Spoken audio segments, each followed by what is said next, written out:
Now that President Putin has given his State of the Nation address, are we any closer to knowing what is likely to top his agenda, assuming, as is widely predicted, he wins the Russian presidential election later this month? And as this year's Mobile World Congress closes in Barcelona, Spain, the buzzword on everybody's lips there this week has been 5G. China is one of the leading players in the development of 5G, but well, what will its acceptance mean to the person in the street, not only in China, but throughout the world? Welcome to The Point. Live from Beijing, I'm Li Xin.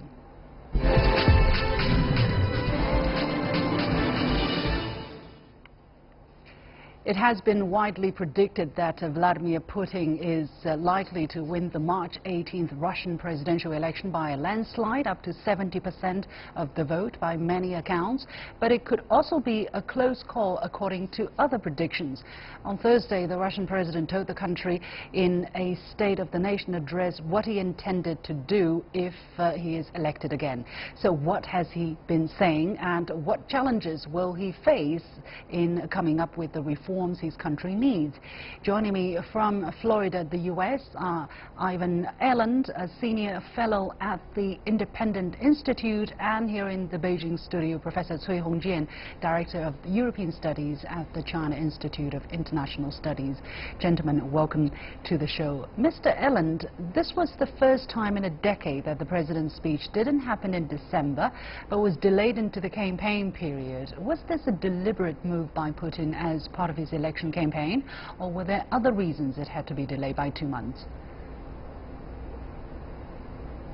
Well, it seems to be he's stressing, reducing poverty, increasing the economy, talked about health care, a wide range of domestic issues.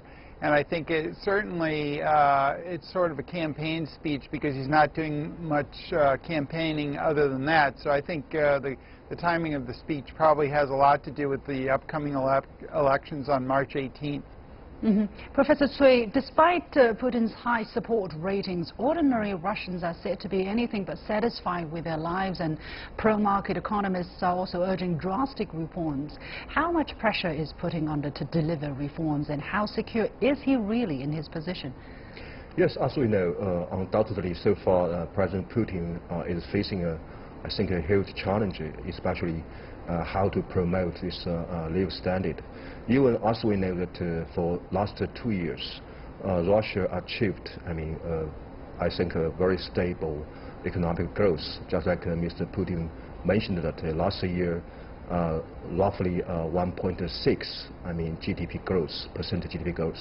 But now the problem for Russian economy is how could Mr. Putin transferred this kind of GDP growth into a kind of promotion of living standard for average people, and also at the same time still a very big pressure of the poverty problem.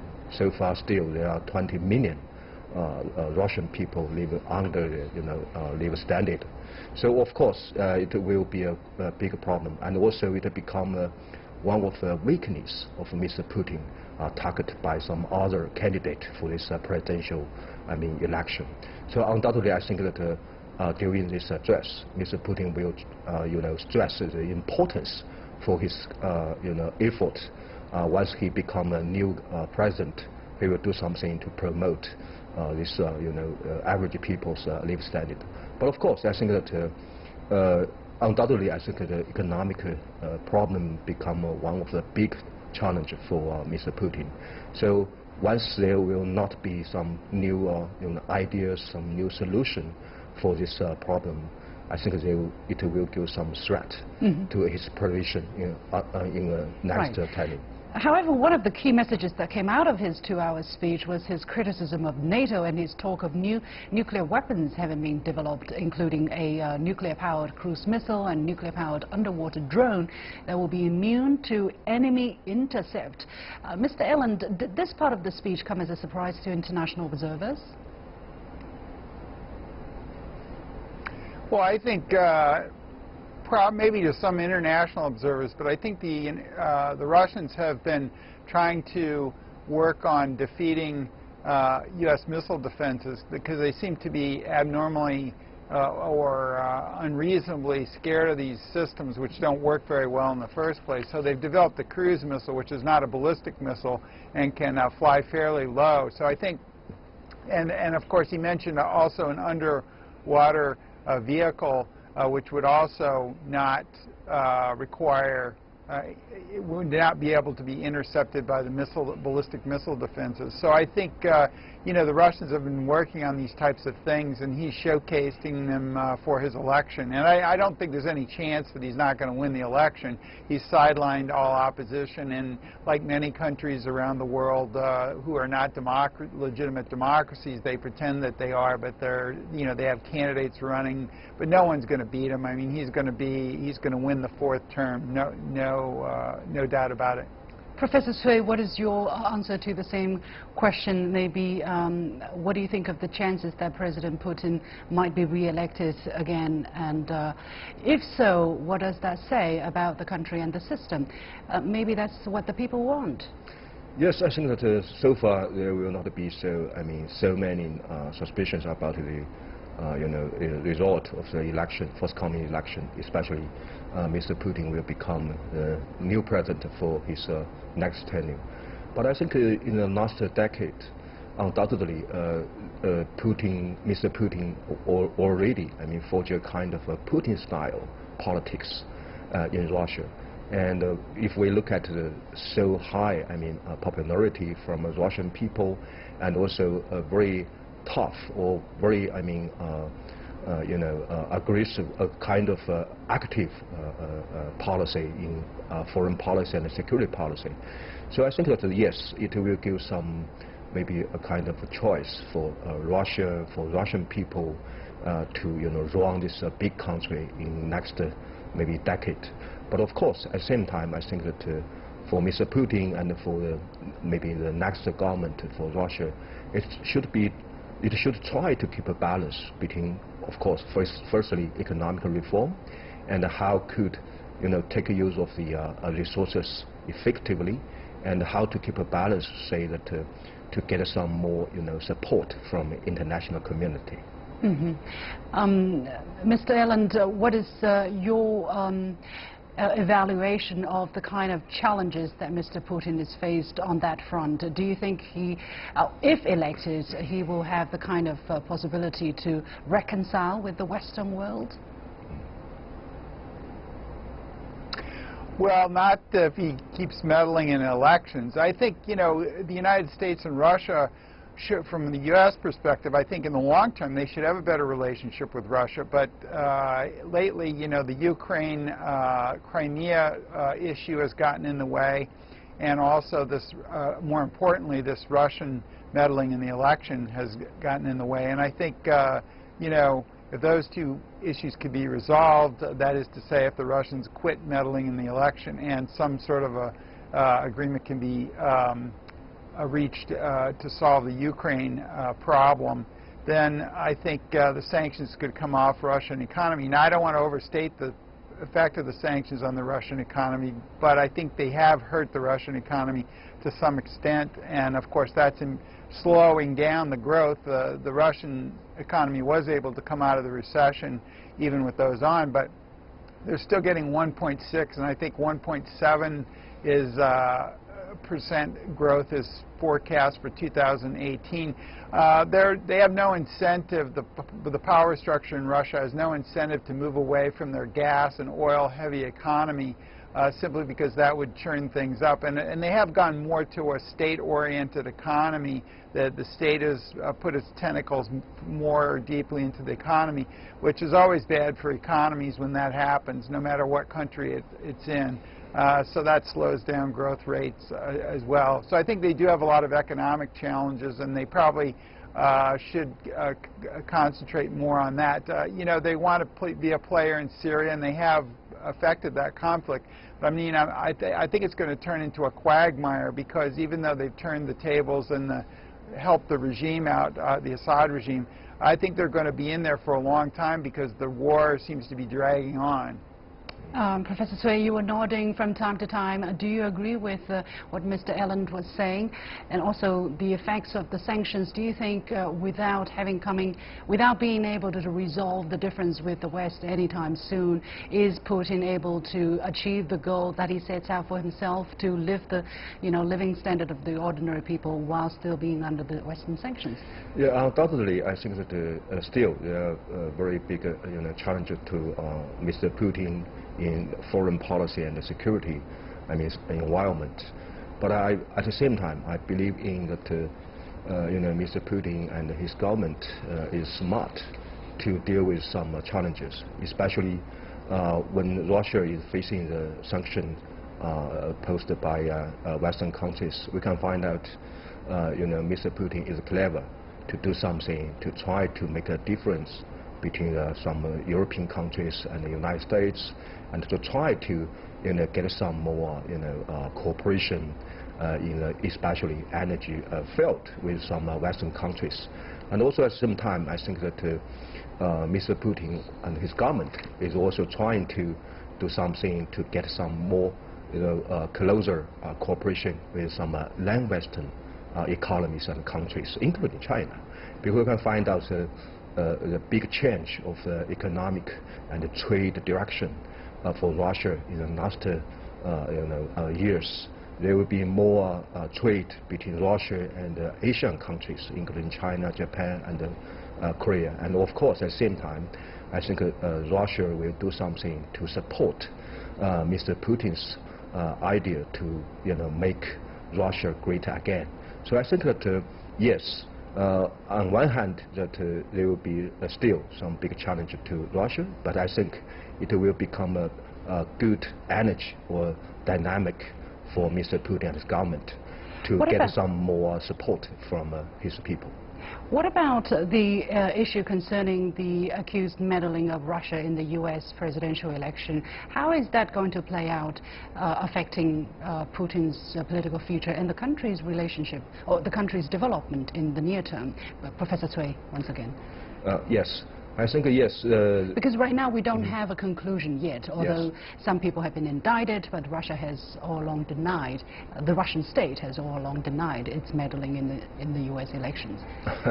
So I think now it's another round, for this debate between Russia and the United States, because we can find out recently, this time is Russia to criticize, United States to get some intervention into the, Russian election. So I think it looks like so far, yes, a very big problem for Russia and the United States relations is the domestic politics played a very, very, huge negative impact on any kind of effort for both two sides to get a kind of, normal relations between two countries. But of course, it's not only decided by Mr. Putin, because we need to give one more eye on Washington, especially on President Trump, and or how is the gaming between Mr. Trump and the Congress in the United States. Okay, it seems that Putin really focuses more on domestic issues, as he has talked quite a bit about his priorities, such as lengthening the average life expectancy in Russia to reach over 80 years by 2030, and that the country should allocate at least $60 billion to improve democratic situation in the country. Mr. Eland, this is a problem facing many countries. Do you think Russia is any closer in solving this aging population problem than other countries? No, I don't, and I think that that's a problem for Russia, as it is for some of the European countries, China, etc. And so I think, and also, you don't just declare that poverty is gone. You have to free up your economy. You have to get the economy moving again. That will also increase the life expectancy, because wealthier people are usually healthier because they have the money and the resources to buy good medical care, etc. And medical care is better because there's a free market in it and that sort of thing.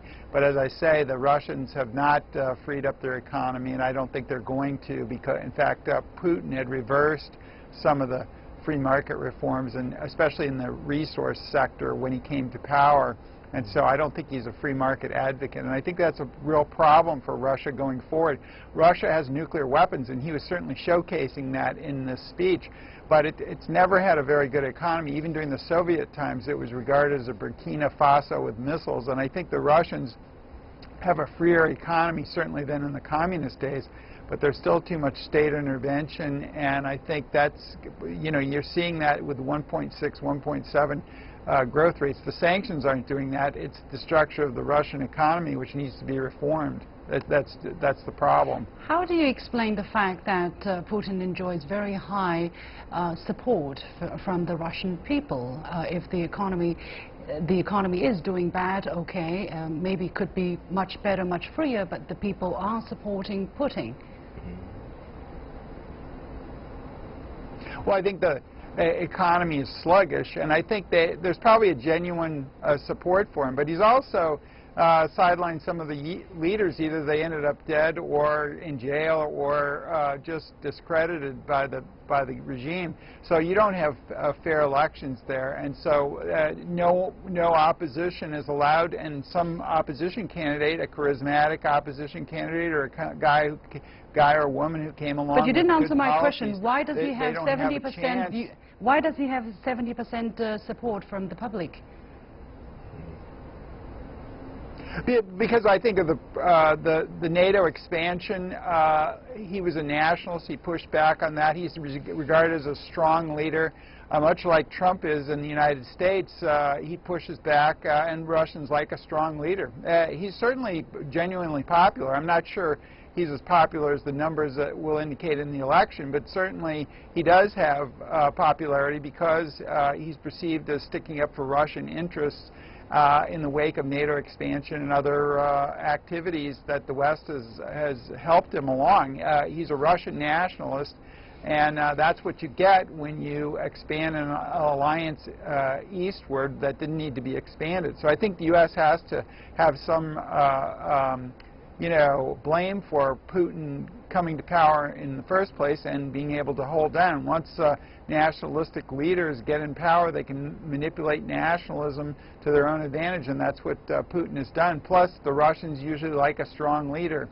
Okay, one more minute maybe. Professor Cui, your remark. Yes, I think that yes, the economy and the GDP growth is important, especially to get popularity for a politician in this kind of election system. But I don't think it's not all, especially if we look at maybe a kind of a nationality, a history of Russia, especially living in surrounding, I mean, Western countries. We can understand that the policy run by Mr. Putin, and especially how about this kind of dangerous, dangerous of Russia when it faces sanctions and kind of confrontations from NATO, from Western countries. We can understand that why Mr. Putin gets so high popularity in Russia. Okay, we have to leave it there. Many thanks to my two guests, Ivan Eland, a senior fellow from the Independent Institute, and Professor Cui Hongjian, director of the European Studies Department at the China Institute of International Studies. You have been watching The Point with me, Liu Xin. We'll take a short break and we'll be back right after that. The 2018 Mobile World Congress concluded Thursday in Barcelona, Spain. It is the biggest annual conference and exhibition for the mobile industry, and 5G was the overarching buzzword. Slogans like 5G is now and 5G is happening faster than we expected dominated the venue. The industry is hoping 5G will be a much-needed shot in the arm after years of stagnating demand, and says that 5G is close to implementation. Industry group 3GPP completed the first 5G standard last December. Now, China Mobile, the world's largest telecoms carrier by subscribers based in Beijing, aims to build the world's largest 5G trial network and start tests in 5 Chinese cities this year. So what does the next generation of wireless technology mean to people outside the mobile industry, and what technologies will be enabled by 5G in our daily lives? Huawei and China Mobile launched the world's first commercial terminal device supporting 5G standards at the event. So where does China stand in the global development? We are joined in London by Mr. Russell Feldman, Director of Digital Media and Technology Research of YouGov, an international internet-based market research and data analytics firm. Mr. Feldman, thank you very much for joining us. How long will it take until large-scale 5G networks become the norm around the world? Sure. If we go on how 4G adoption that took around about 4 or 5 years to get mass adoption. Looking at the UK, for example, when EE first launched their 4G network in 2012, it's only now, 6 years later, that we're seeing around about 70% of consumers believe that they have 4G capabilities and are using it. So I'd anticipate a similar kind of step for 5G. Ultimately, it's down to the industry to promote what benefits of 5G are to the consumers and business. Well, if you are going to compare the different stages or speed of development of 5G in Europe, in the US, in Asia, especially in China, what will be the picture? I would say, well, China is certainly in a very, it's almost like first to market in terms of launching 5G. We know that organisations such as Huawei are really going for it now, and in terms of Europe in particular, there are now certainly the networks over there are really demanding it now. So we expect China to lead the market, and they will certainly innovate it, and hopefully other countries such as the European markets like UK and Germany will follow suit, but China is certainly leading it. Well, China has announced that it expects to roll out its trial phase of 5G this year and its final phase in 2019. From what you understand, how big of a task will that be? It's huge. It's very ambitious, but there's kind of two things here. One is that to roll it out is obviously in terms of putting the infrastructure and the equipment out will take time. The second thing, though, is actually getting the mass adoption. So you can get consumers and businesses alike on board, but you need to do that by essentially marketing to them the benefits of 5G. It's great having the infrastructure out there, but that doesn't mean a thing if people aren't using it. Now, 5G is fast approaching, and it will have I heard it will have profound impact on almost every industry around the world. But what everyday applications so far have shown the most promising progress, and in which applications will we see 5G used first? I'd anticipate we're looking at obviously streaming and things like video and music and things. That will continue, but it will really be things like uploading and downloading files that will take they will be much quicker. But it's actually the newer types of technology out there, things like virtual reality, driverless cars, that is going to start to come out quite soon in kind of the mainstream. That is going to be key for, and those types of pieces of technology will need to be using 5G. So that is really going to come into play. Now, the move from 2G to 3G dramatically helped the acceptance of the internet, and then the mobile technology was boosted by 4G. What is 5G going to do for us? 5G is it's going to make everything faster. We're likely to see new innovative ways of using the internet. Like I say, contactless or driverless cars is going to be huge. If you can just imagine, at the moment it's very hard for people to imagine cars driving without any kind of people driving them. And that is going to be huge on the streets. If you can imagine that, it's the type of thing that you see in films. But we are likely to see big step changes. It won't be huge in terms of next year, the year after, but it will be, perhaps in 3 or 4 years' time, we are likely to see this type of technology really benefiting consumers' lives as well as business. What will help, however, make 5G a necessity? What kind of a killer application is there for 5G that will help 5G really make money? I would say it is the things that entertainment is going to be huge for it, and as people become more accepting towards things like virtual reality, augmented reality, as I say, driverless cars and those types of kind of applications, that is really going to start making money. The other thing aside from that is obviously handsets. Now handsets at the moment will need to have 5G technology inside them.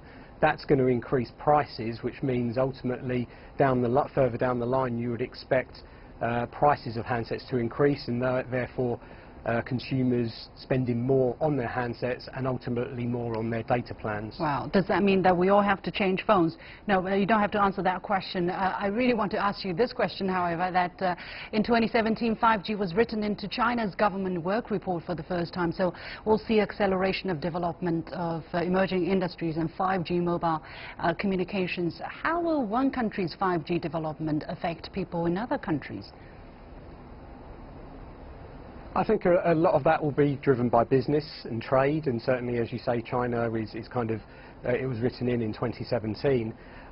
China is kind of emerging as kind of first to market with 5G, and organisations like Huawei can really implement that technology and will then therefore kind of take it out to other markets.